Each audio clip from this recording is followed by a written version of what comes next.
From Star Wars to Jaws to Schindler's List, John Williams has written many of the most instantly recognizable scores in cinema history.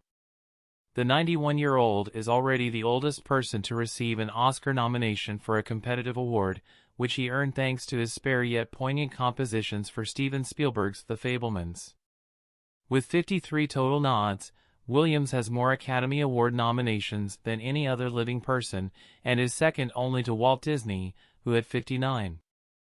And if he gets another statuette on Sunday, which would be his sixth, he will become the oldest person ever to triumph in any competitive category.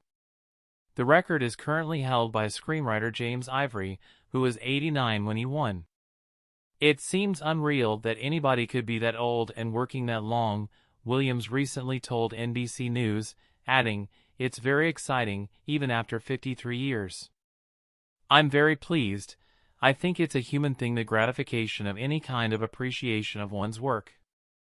Out of the dozens of nominations over the course of his extraordinary career, the composer won Academy Awards for the original Star Wars, Fiddler on the Roof, and 3 films by Spielberg, with whom he is closely associated: Jaws, E.T., The Extraterrestrial, and Schindler's List. He's even competed against himself multiple times for Oscar's glory.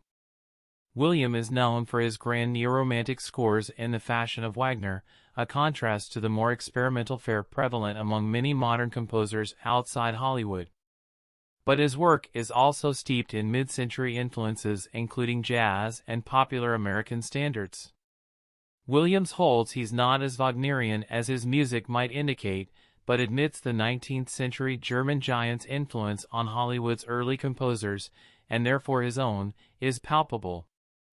"Wagner lives with us here, you can't escape it," he told The New Yorker in 2020. "I have been in the big river swimming with all of them." Single greatest collaboration. Williams was born on February 8, 1932 in New York's Queensboro to a percussionist father, and was the eldest of 4 children. The family moved to Los Angeles in 1948, where Williams later studied composition and took a semester of jazz band at Los Angeles City College. While in the Air Force, he played both piano and brass while arranging music for the service's band. Afterwards, he moved to New York, where he enrolled at the prestigious Juilliard School to study piano. Though he aspired to be a concert pianist, it became clear to Williams that composition was his true forte. He moved back to L.A., where he worked on orchestrations at film studios, earning plaudits for his range, and as a session pianist, including for the film adaptation of Leonard Bernstein's West Side Story.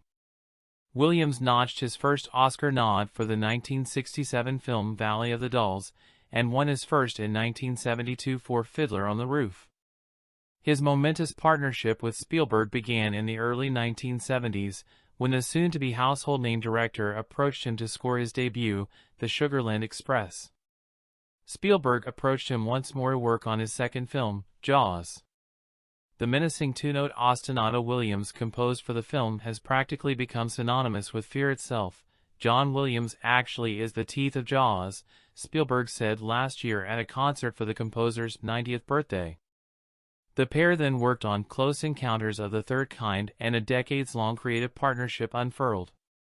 At the Williams birthday celebration in Washington, Spielberg dubbed their relationship the single greatest collaboration of my career and one of the deepest friendships of my life. Through the medium of movies, John has popularized motion picture scores more than any other composer in history.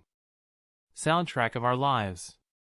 Spielberg also introduced Williams to one George Lucas. It would become another iconic collaboration that spawned perhaps the most recognizable film score ever. Several of Williams' Star Wars compositions are prime examples of leitmotif, with musical cues tying together the vast, character-rich story.